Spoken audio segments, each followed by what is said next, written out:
Well, hello everyone. I want to tell you that I had a great time seeing a new movie, the documentary Daytime Revolution, directed by Eric Nelson.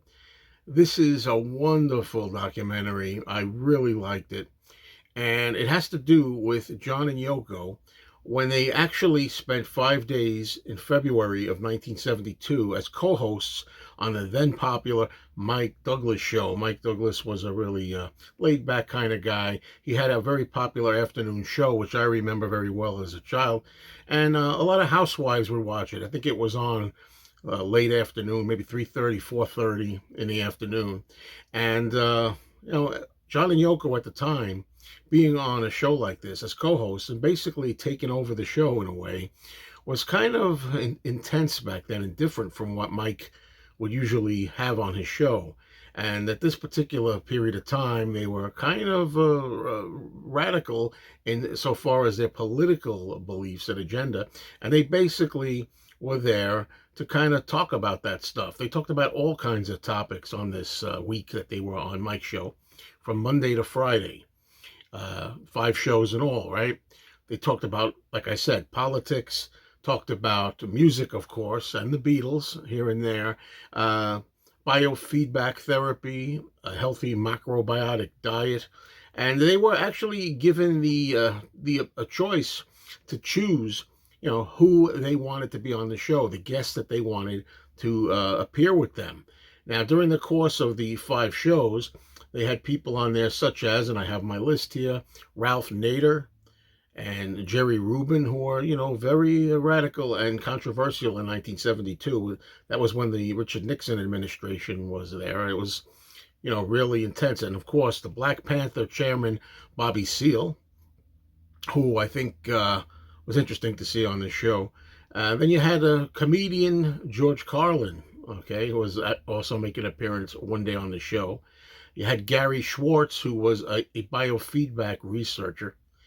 And you had David Rosenboom, who was like an avant-garde type of musician. And he actually hooked John and Yoko up to these kind of electrode things to get their brain waves while he was playing music to them. So that was one of the exercises that particular week. We had Hillary Redleaf, who was a macrobiotic chef, and she did a cooking demonstration with John and Yoko participating. And I want to say these names right, folk singers and activists, Nobuko Miyamoto, and also Chris Ayajima. I hope I got that right. Who were Asian folk singers who did a song called "We Are the Children," and then Vivian Reed, who was a fantastic, powerful, strong vocalist. Now, during the course of this documentary, we get to see segments from all of the shows, and of course, up to date stuff today. We have the talking heads appearing, talking heads, some people who were there, such as I think Ralph Nader and Gary Schwartz and David Rosenblum, Hillary Redleaf, and Vivian Reed and Nobuko Miyamoto. These people were interviewed today in modern times, reflecting on what it was like to be with John and Yoko on the Mike Douglas show 50 years ago. So this is pretty amazing the way it was done. Now, Chuck Berry, I almost forgot to mention. I was saving him for last, and Chuck Berry was the highlight, as everybody knows.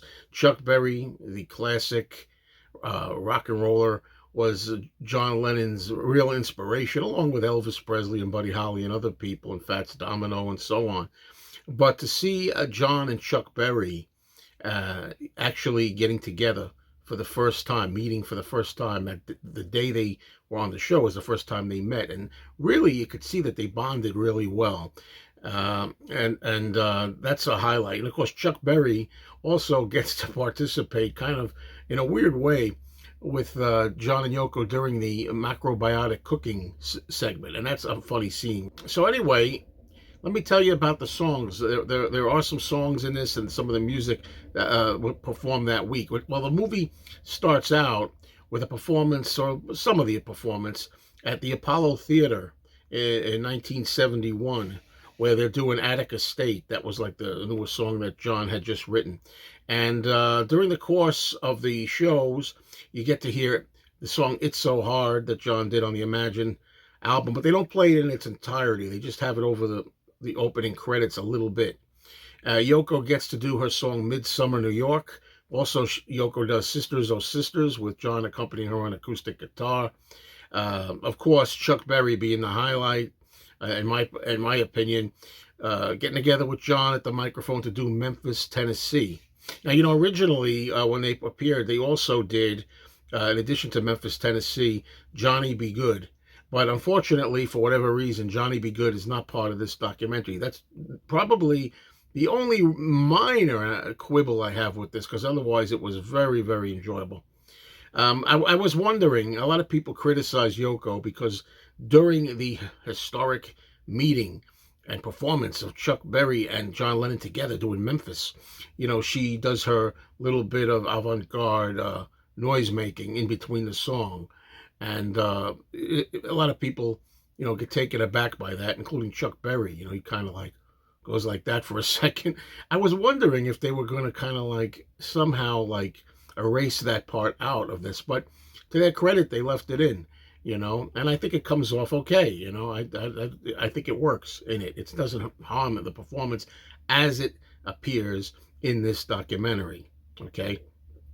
There's also John Lennon, of course, performing his classic Imagine song, which is a really great moment. The whole song he does.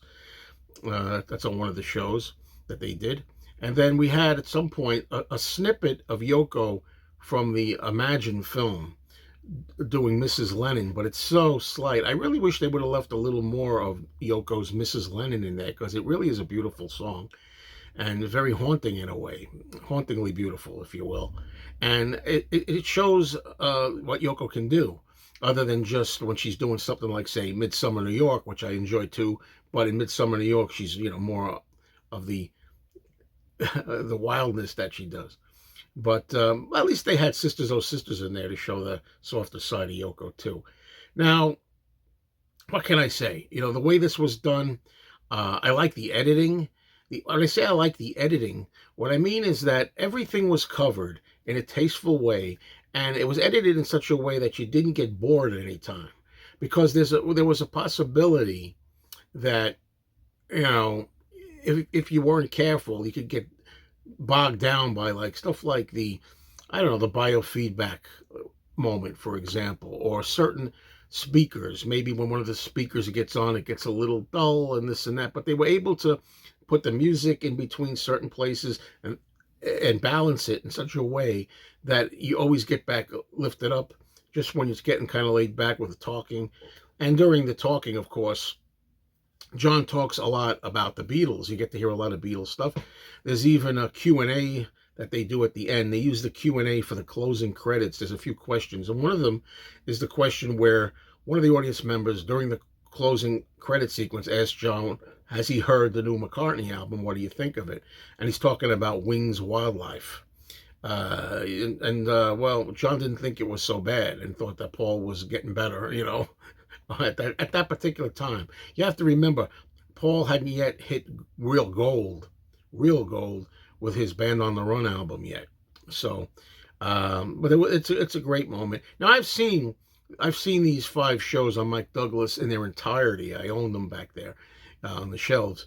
But this was great, to taking the best or some highlights and arranging them in such a way that it's very intriguing, along with the history of it, along with the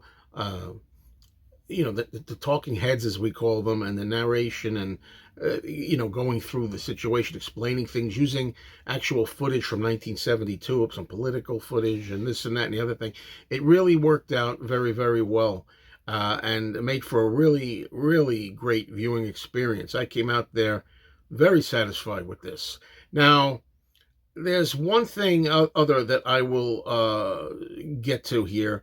I think there was a story where I heard this from Gary Von Skyok, who was the bass player for John's band at the time, Elephant's Memory. He was the bass player, and I saw him at a fest for Beatles fans once, and he told a story about the first day, the first show, first thing, first anything before John and Yoko were even introduced.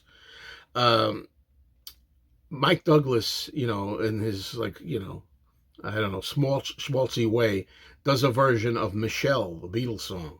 And Gary told the story how he was backstage with John in the band, and John heard Mike Douglas singing Michelle, and I'm paraphrasing here, but John Lennon was like, "Holy crap, he's doing Michelle! Why is he singing Michelle? Michelle's not my song." He says I wrote some the middle eight of it, but you know he was really like kind of like worried about it. He didn't know how to face it when he came out and was introduced, because Mike Douglas says, the person that we're going to introduce now actually wrote that song I just sang.